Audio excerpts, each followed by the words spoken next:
Hello everyone, my name is Nur Akila binti Muhammad Sukri. My matric number is A24B3706. Today I will present my topic, which is barriers to effective communication in the subject fundamental of management. The content of my topic is the first introduction, my viewpoint about the approach in today's context, example of barriers, advantage and disadvantage of barriers, recommendation and conclusion. The communication process is a dynamic exchange between the sender, who conveys a clear and concise message through the right medium, and the receiver, who provides feedback to confirm understanding. Communication is the activity of conveying meaningful information. Barrier is an obstacle in place that prevents us from completing certain tasks. A barrier to effective communication refers to any interference or noise that disrupts the smooth flow of effective communication. These barriers may come from either the sender or receiver or the condition of communication. They may confuse the listener or reader, create misunderstanding and confusion, and may sometimes lead to communication breakdown.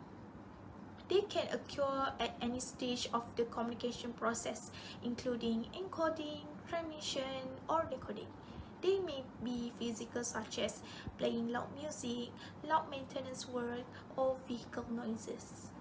The main view in this context is related to barriers to effective communication.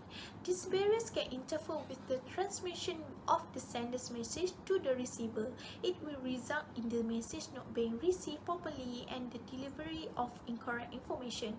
This can also create a sense of frustration and misunderstanding between teams. They are often barriers that can prevent effective communication. Barriers to effective communication include physical barriers such as noise or distance, which can make it difficult to send a message. In this context, it also explains how this communication process is done in ways to achieve effective communication. Effective communication is important in our daily life because it helps us build and maintain relationships, solve problems, and achieve our goal. It also allows us to express our feeling and understand the feeling of others.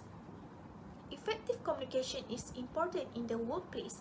It is because it can create teams that work together and can achieve common objectives. It can also help organizations to clearly communicate the values, vision, and mission to employees and stakeholders and make good decisions. Now, I want to give examples of barriers. The first one is physical barriers, like noise. For example, a construction work, traffic on the road, or conversation in a shopping mall that make it difficult to convey information. The second one is language barriers, like different language. If two people speak two different languages, communication will be disrupted and each person will not understand what they are trying to say. The third one is physiological barriers, like unstable emotions. Strong emotions such as anger or frustration can cloud judgment and prevent effective communication.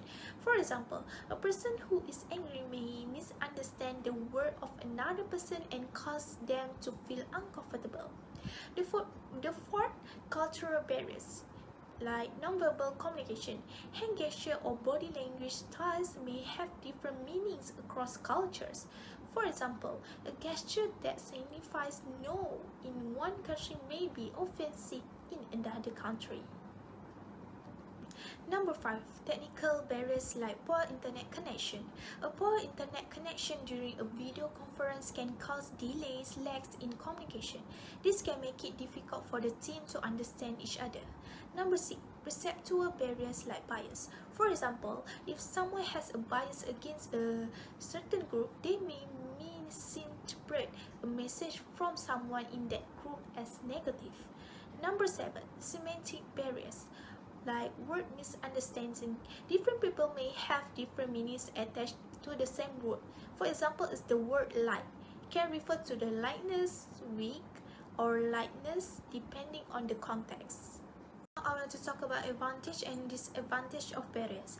Advantage. The first one is improve relationship between individual or group. Clear communication can foster trust, understanding, and stronger, closer relationship between individual or groups. Number 2, conflict resolution. Effective communication helps in handling and resolving conflict constructively, preventing escalation. Number 3, improve collaboration between teams. Clear and open communication channels encourage teamwork, sharing ideas between teams, and problem solving. Number 4, better decision making. When everyone involved in a discussion is on the same page and convey information more clearly, it leads to better decisions and better and more effective outcome.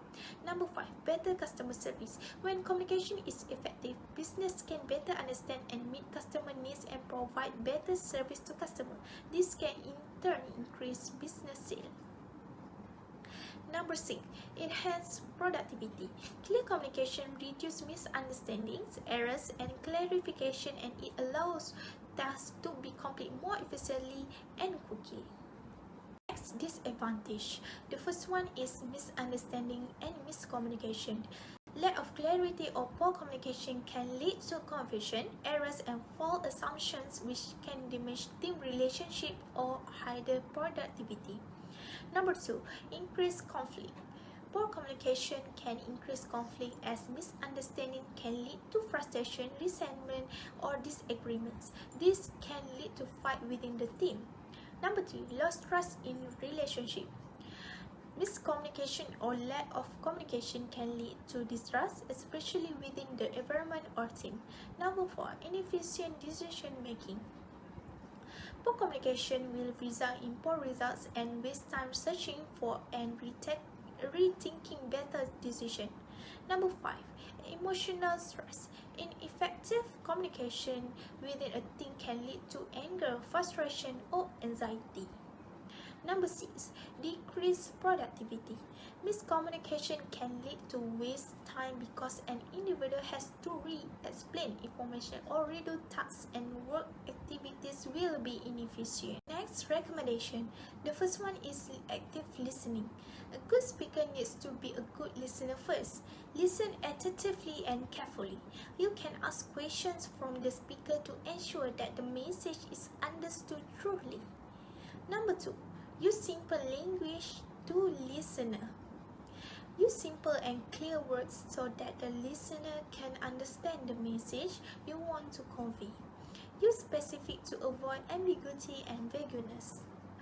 Number 3, reduce perceptual differences. As a listener, active listening can help you in overcoming that communication barrier. As a speaker, try to convey your message in simple words and language that is easy for the listener to understand.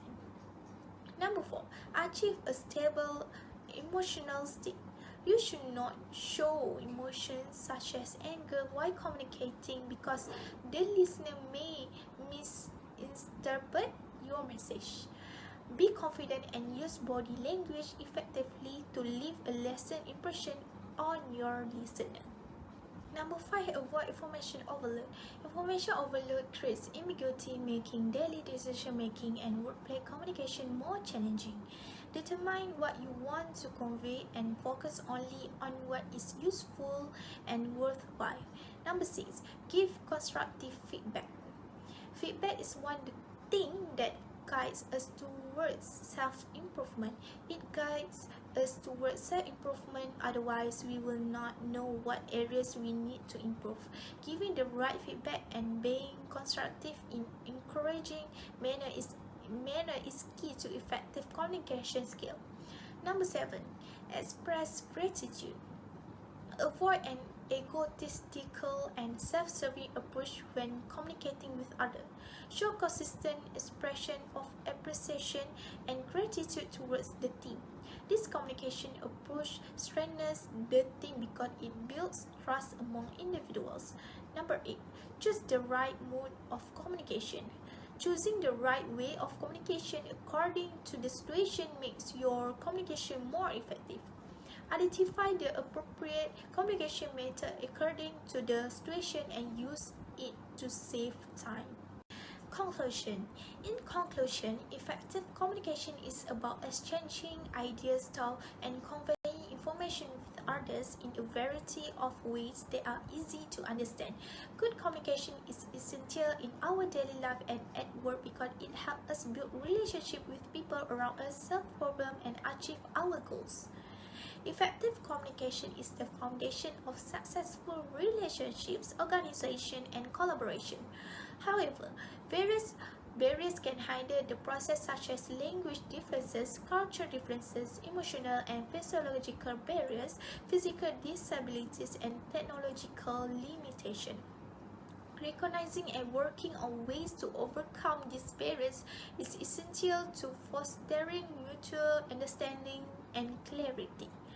By cultivating effective listening, empathy, adaptability, and feedback mechanism, individuals and teams can overcome communication challenge and build stronger and closer relationships. Ultimately, effective communication requires continuous effort, awareness, and willingness to foster better relationship between individuals and teams and better outcome in both personal and professional settings. That's all for me. Thank you. Bye bye.